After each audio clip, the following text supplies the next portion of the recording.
ঈশানের ঘরে না? ঈশানের ঘরে? ঈশানের ঘরে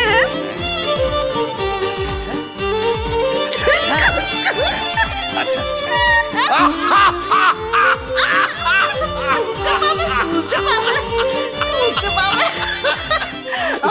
সত্যি এই যে একেবারে হিন্দি সিনেমার নায়িকাদের মতো।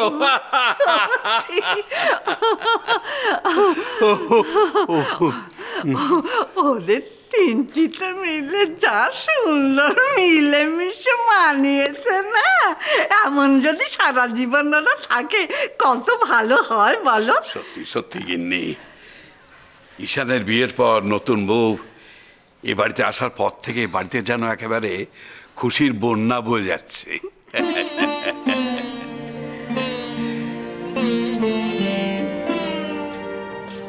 আমাদের আগেকার দিনের সবকিছু আমার মনে পড়ছে জানো। তখন যখন তুমি উঁচু করে চুল বেঁধে তাতে ফুল লাগিয়ে দুই কানে কান পাশা পরে আমার দিকে তাকিয়ে মিটমিট করে হাসতে, তখন তো তোমাকে দেখতে কোনো নায়িকার থেকে কিছু খারাপ ছিল না।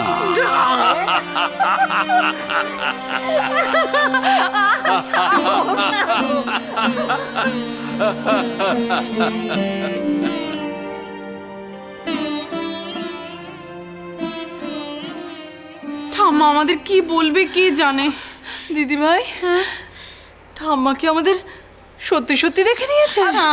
দেখে ফেললেই বা কি হয়েছে, কি সুন্দর লাগছিল তোমাদের।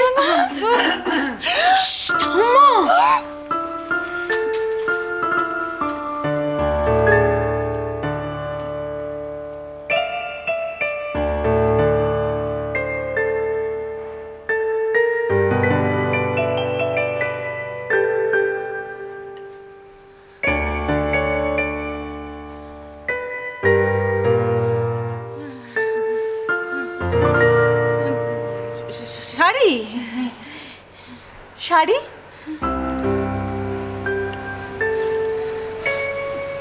শাড়ি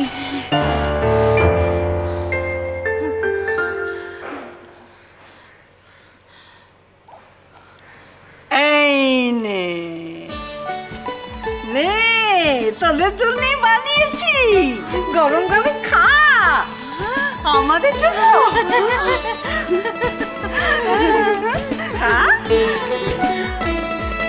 এটা কি গো? দেখ, আমি বলি এটা না নাটবই বলুক। হ্যাঁ, ও খেয়ে দেখুক কেমন লাগে, চিনতে পারে কি না। খা খা, ঠাম্মা রান্নাঘরে ঢুকলেই লাভ। এ তো খুব ভালো খেতে। কি গো এটা? মাশরুম নিশ্চয়ই। এ কি, তোমরা হাসছো কেন? এটা কি মাশরুম নয়? বলো না এটা কি। ঠাম্মা এটা কি বলো না। একটু খা খা খা, খেলে ভালো লাগছে তো। কিন্তু বলো না গো কি। বলবো, বল বল। এটা না লাউয়ের কোপ্তা। লাউ? লাউ? হ্যাঁ, লাউ। ইস, আমি লাউ খেলাম? লাউ তো বাজে জিনিস, আমি লাউ জীবনেও খাই না। তোমরা আমায় লাউ খাইয়ে দিলে। খেলি তো, ভালো তো লাগলো।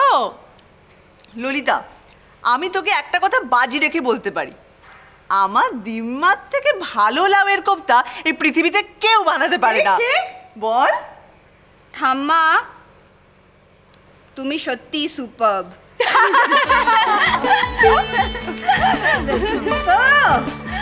এটা খাই না ওটা খাই না আর বলবি না, বল। না খেলে ঠকতিস কিনা বল।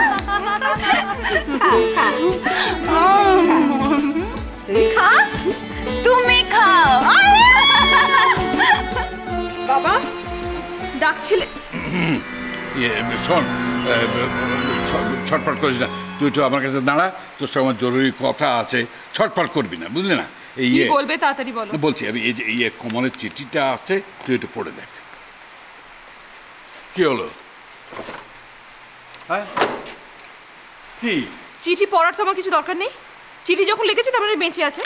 কত টাকা লাগবে বলো, সই করে দিই। এর মধ্যে টাকা পয়সার প্রশ্নটা কেন আসছে? তুই শোন না, তুই চিঠিটা পড়, তোর ভালো লাগবে। বাবা কাজের সময় বিরক্ত করো না আমাকে, আমার চিঠি পড়ার সময় নেই। আচ্ছা তুই কিরকম মারে? এরকম শান্ত ভদ্র ছেলে, লেখাপড়া খেলাধুলো এগার চৌকোস, তাতে তোর মন ভরে না? কি হলো? অ্যামাউন্টটা ভরে পাঠিয়ে দিও। তুই শোন শোন শোন, দেখ দেখ মা, তুই কেন মিছিমিছি ছেলেটাকে এভাবে শাস্তি দিচ্ছিস বলতো? ওর তো কোনো দোষ নেই। আচ্ছা আমি চিঠিটা পড়ছি, তুই একটু শোন, একটুখানি শোন তুই। শ্রীচরণসু মা, আশা করি তোমরা সবাই ভালো আছো। পরীক্ষার পরে ছুটি পড়বে, আমি কি তখন কটা দিনের জন্য একবার মামা বাড়ি যেতে পারি? অনেক দিন তোমাকে দেখিনি। তুমি যদি অন্তত একদিনের জন্য মামা বাড়িতে আসতে পারো, তবে একটা কথা তোমাকে জানিয়ে রাখি, এবারে পুরো ছুটিটাই কিন্তু আমাকে একটা ক্যাম্পে কাটাতে হবে। এখন থেকে তোমাকে আমার জন্য আর কোনো টাকা পয়সা পাঠাতে হবে না। দেখছিস কেমন গুণী ছেলে হয়েছে তোর। আমি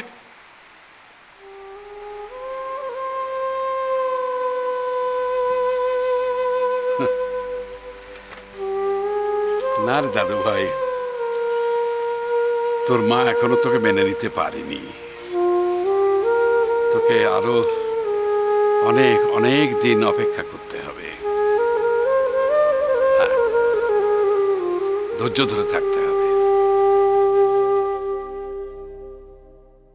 এনো টাকাটা রেখে দাও। এটা কিসের জন্য বড় মা?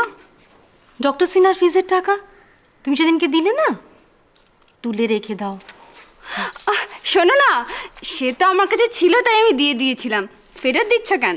না, ফেরত দিচ্ছি কারণ তোমার শ্বশুরমশাই টাকাটা দিয়ে তোমাকে ফেরত দিতে বলেছেন। এখন তুলে রেখে দাও, আবার যখন দরকার হবে তখন ব্যবহার করো। আমার কাছে আরও টাকা আছে, তুমি রাখো। টাকাটা রেখে দাও। না রেখে দাও। কিন্তু কোনো কিন্তু না, টাকাটা বাবা দিয়েছে, রেখে দাও। এই, তুমি এত তাড়াতাড়ি অফিস থেকে? সেটাই তো ভাবছি, সকাল সকাল বাবা বললেন তাড়াতাড়ি ফিরো আজকে, বুঝতে পারছি না কেন। এই জন্য সিনেমার টিকিট তোদের বাবা আমাকে দিয়ে বললেন তোদেরকে যেন দিয়ে দিই। আমি টাকাটা রেখে আসি। বড় মা, আমি বলছিলাম যে যদি ললিতার ইচ্ছে না থাকে? ললিতার ইচ্ছে না থাকে মানে? নাকি তোর কুঁড়ে মেয়ে? আচ্ছা ঈশান, মেয়েটা বাড়িতে সারাদিন একা একা পড়ে থাকে, বিয়ের পর তো কোথাও বেড়াতেও নিয়ে যাসনি ওকে। তোমার সিনেমা দেখতে যাওয়ার ইচ্ছে নেই? ওই দেখ মাথা নাড়ছে, যাও তৈরি হয় না।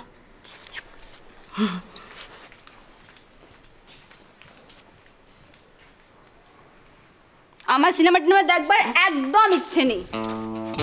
আমি তো আগেই জানতাম তুমি যাবে না, আমি বরঞ্চ বলে আসি আমার মাথা ধরেছে। ঈশান, ঈশান, বলছিলাম যে। কি বলছিলে? না মানে যদি আমরা সিনেমা না গিয়ে অন্য কোথাও যাই, তাই তো? তা কোথায় যাবে? ক্লাবে যাই, অনেক দিন যাইনি। ক্লাবে? যেতে হলে ক্লাবেই যাব, নইলে অন্য কোথাও যাবে না, তাই তো? আমি ভাবছি আজকে তোমাদের ক্লাবটা দেখেই আসি। সত্যি? ললিতাটার মধ্যে এখনো কি ছেলে মানুষই আছে দেখেছো? হ্যাঁ, বাবা ঈশানের সঙ্গে বেরোবে বলে কি খুশি মেয়ে, আর কিরকম সাজুগুজু করেছে দেখেছো? বাবা, এটা তুমি খুব ভালো করেছো জানো, ওদের দুজনের জন্য সিনেমার টিকিট কেটে এনে। আমি তো দেখছি ললিতার থেকে ললিতার শাশুড়ি বেশি খুশি হয়েছে। রানু,